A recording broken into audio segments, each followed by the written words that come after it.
how do you see incorporating the next generation as, not only beneficial for the transfer, but you start to disseminate some of the information, right? In a slower way. It is sort of opening up, all of this very private information to all of these advisors and the next generation. But how important do you see that in the process? It's crucial, right? And I think when I get introduced to a new family-run business, once we've done kind of introductory stuff and we actually get talking about things, one of the questions I ask is, when did you expose the realities of the business to the next generation? And you just kind of stop and let them take that in. They go, well, what do you mean? I go, was this a son, daughter went to college and you knew after college they were going to come into the business, and so they did right away? And so they've been a part of it for 10, 15, 20 years now. So they have an understanding of how the business is run and what's going on. Or did they go do something else for post-college, 10, 15, 20 years, now come back and expect to be the new owner, right? Do they know everything that's gone on in the business? So when did you expose the realities of running this business to your children? And for some, it's still like, I haven't. It's like, okay, well, again, let's talk about what that means then, right? Let's get to the values and expectations of this business and what it means to you as business owner, as parents to these next generation, and also to your employees, right? There's an business owners I've dealt with feel a moral obligation to both, right? I've built this great business. I have been blessed. I've set my children and the next generation after them up, but I've also hired all these people. They depend on me for this business. So they feel this need of, I wanted to take both. So clarifying the values and the expectations, both from a family and a business standpoint, is crucial. And I can't tell them what their values are. I need them to say, here's what we value and here's our expectations, from both sides of it. Which again, needs to be a multi-step discussion. It's not a one conversation, 1 hour meeting, at the holiday dinner kind of thing, right? And the other thing we always kind of talk about is fair doesn't mean equal and equal doesn't mean fair. So if one child came in out of college, has been running the business for 20 years, one child decided not to run the business, go do something else completely different.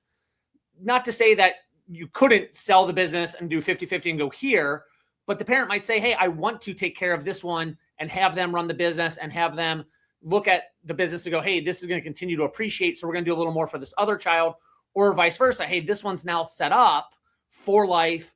They're going to be able to continue things. We're going to do something else over here that's completely different, right? It in the parent's eyes, it might be fair. It's not necessarily going to be equal. But then again, don't let this be a one-time conversation with the children, especially if there's multiple, because it might be a mess while you're alive, and it might be a hard discussion, and it might be years of it. Unfortunately, it'll only be worse if you pass this mess on and there's no clear expectations and there's no clear values on what you want done, right? After a death, especially of a business owner, if the spouse isn't involved with running the business, that's when it's the most complicated, complex. No, the emotions are higher because now there's been the death of the family. That's worse than having it while you're around and continue to talk about it.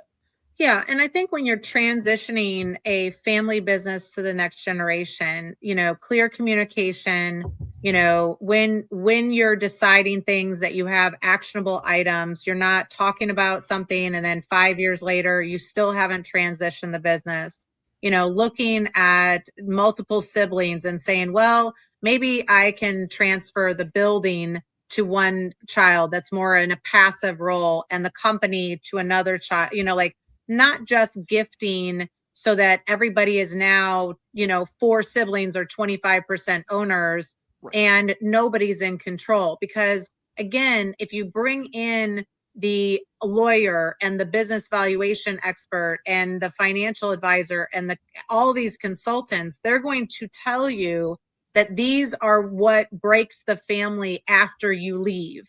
These are the things that we're coming in litigation because, we have minority interest lawsuits because, they're not distributing cash and one child is running the business and hoarding the money, or another child is they start to use this as manipulation if it's not thought out and very clear. And again, it may not happen in your lifetime, but are you setting the stage for them to get along in the future? And how do you create from a valuation standpoint that, maybe the building is worth $1 million, and the land, and maybe the business is worth $1 million. Is that and then they have to work together. So they have a lease, somebody's earning income over here. It's deductible in the business. You have a tax advantage. There's management payments and things like that. Like, how do you create it so that you're not just paying the IRS for all of these situations, but it's mutually beneficial? Or like the trust, like we're seeing multiple trusts as opposed to one major trust that has ownership in all of these entities that is split between the siblings.